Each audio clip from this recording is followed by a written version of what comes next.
He pōnei. Pass rates for student achievement levels in NCEA have dropped, according to results released by Niue High School. Multi-stakeholder engagements began this week to review and renew Niue's health strategy. And BCN News caught up with the Niuean Solicitor General working with the United Nations on an anti-corruption review in Niue.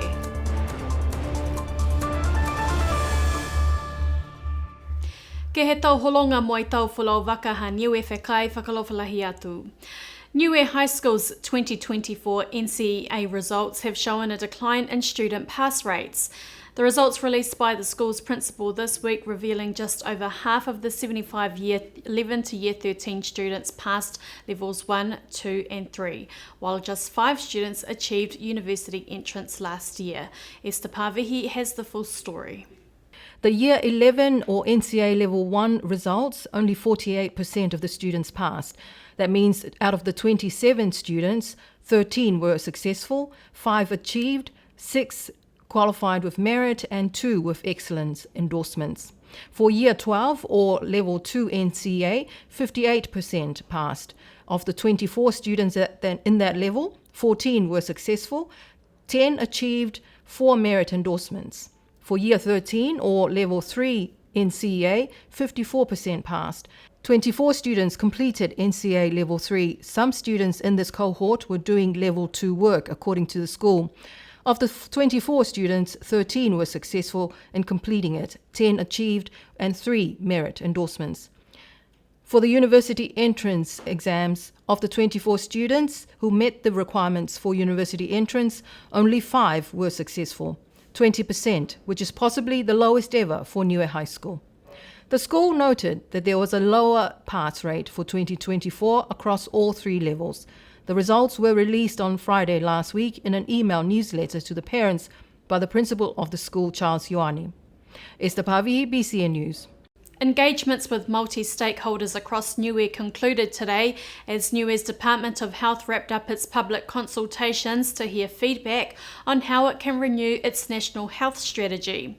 This week, Niue's Director of Health, Minerva Ikimau, alongside a special consultant from the World Health Organization, heard from members across Niue's public and private sector, village councils and community groups as Niue's Department of Health looks to improve Niue's health system. Here's Mere Satakala with more. This week, members throughout Niue's community attended sessions hosted throughout the island to share their feedback on how Niue's system could be improved. The strategic plan looks to renew and improve Niue's health system with a focus on the next 10 years. The other one is now dating back to over 10 years and it's time to update it. And it's time to update the whole approach to the plan and look what we've achieved so far. And more importantly, get community feedback from all different stakeholders in Niue. The consultations included one-on-one sessions with various groups, including Niue's private and public sector members, village council representatives, Niue Women's Council, faith-based groups, and community groups. Healthcare systems can be strengthened anywhere because there's no such thing as a perfect health system anywhere in the world, whether it's private or public. It's a question of continuous improvement, and that's the theme that runs across our health systems worldwide, and that's what we're doing as well, is basically looking at ways to continually improve the system. Health Director Minerva Ikimau said the consultation is crucial as it's vital the voice of the community they serve, interact, network, collaborate, and have relationships with are heard. She said that consumer engagement is an essential element in healthcare, where recognizing the importance of involving consumer community in the design, delivery, and evaluation of health services is fundamental in improving quality and safety. Avasele Village Council member Speedo Hetutu says while he was grateful from the health services provided on the island, there was room for improvement in Niue's health system. Staff issue at the health.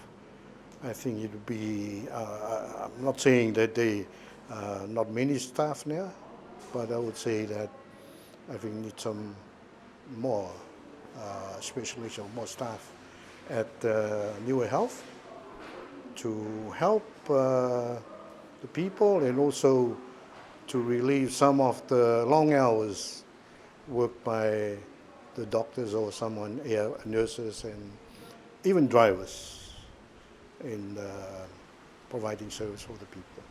Among the feedback heard this week was concerns of resourcing at Niue Hospital, quality of services, maintaining privacy of patient information, the need for community health initiatives, sex education for students, and village-to-village health checks. Alofi Tonga Village Councillor Eti Pasene Misiepo is calling for autonomous health systems to operate freely from government bureaucracy. She says we're slowing the progress of health services and delivery in the community. The government's role, I believe, is to fund the health system and allow them to run the health system the way they believe it's fits to look after our people. Today marked the final day of consultations as the panel heard from health staff. The feedback is expected to be compiled with a new plan to be released this year. Mersa Takala, BCN News. Niuean Solicitor General Justin Kamupala is leading an initiative on Niue's participation in an anti-corruption review. The review is part of the United Nations Convention Against Corruption, a legally binding treaty with 190 signatory parties. The convention aims to combat corruption worldwide. Esther Pavihi sat down with Kamupala to hear how Niue is committed to combating corruption within the region.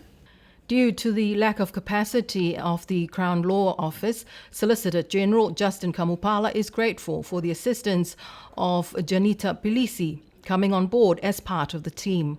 It's well known that our capacity here is quite limited, and we're thankful that currently we have 3 lawyers in the Crown Law Office here in Niue, at the Wharefono here.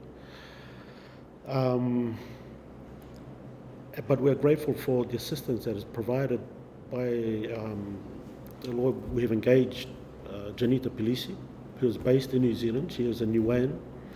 Her parents from Alofi North and Avasere. So, and she has grown up here in the past. So we're grateful for having her on board to assist us with this work. Because of our capacity is quite limited.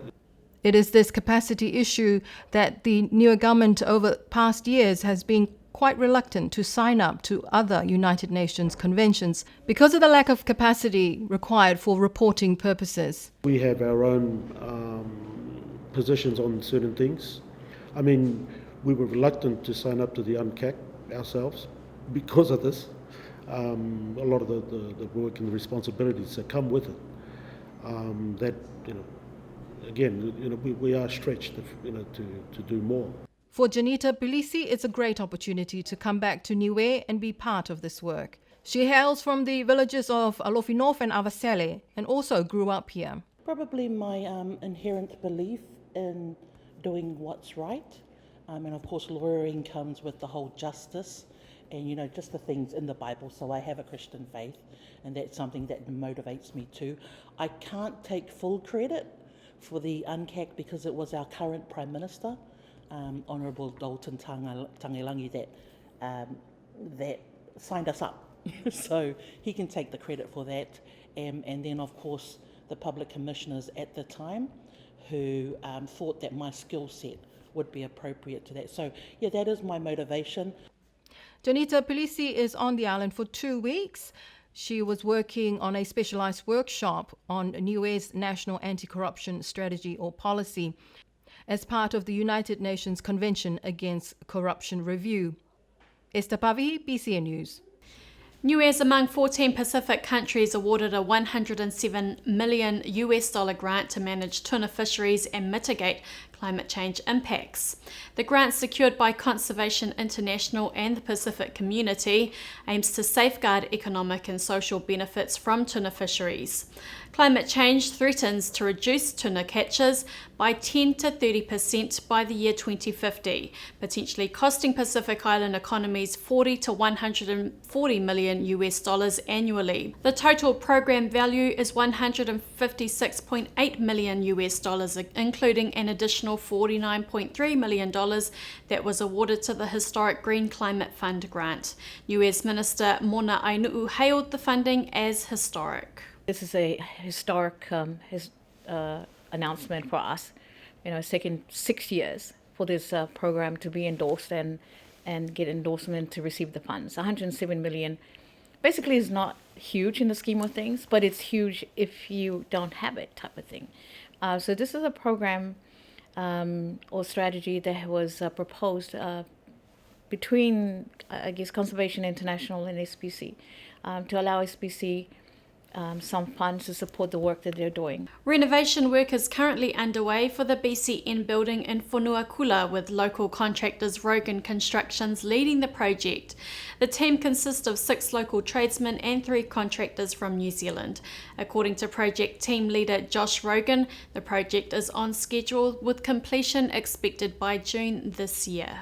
We started about the 21st of January and things have been tracking along quite nicely, so we're looking forward to finishing up the project middle of April, early May. So everything's going well so far. Hopefully the sun stays out for us and we can complete the works on the outside as well.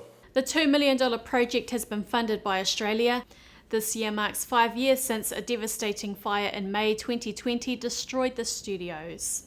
A webinar series on the significance of research in Niue will take place next Monday. The event will feature keynote speakers Dr. Jess Pasisi, Dr. Leroy Tatui, Professor Judith McCall and Health Director Minerva Ikimau, facilitated by Dr. Sir Colin Tukuitonga. Ikimau told BCN News the webinar was the first step in Niue taking ownership of research and was a chance to explore how research tailored for Niue by Niue could help drive change. She is encouraging locals to register. There will be a webinar for research, and this will be led by Dr. Leroy Tatui, and it is about understanding research here in Niue.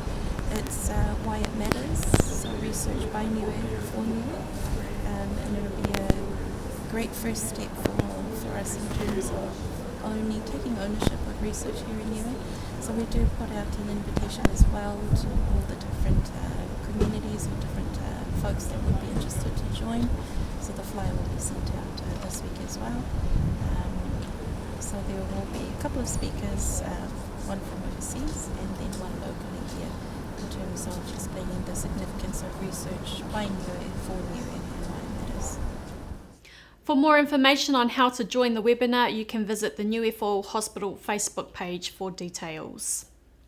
That's our show for tonight. If you have a story to share, you can reach out to us on our BCN Facebook page or visit us at the Met Office. A special whakalofa atu to our viewers from across the region and to our partners at Pacifica TV. I'm Moana Makapiluli, Monuina e Po.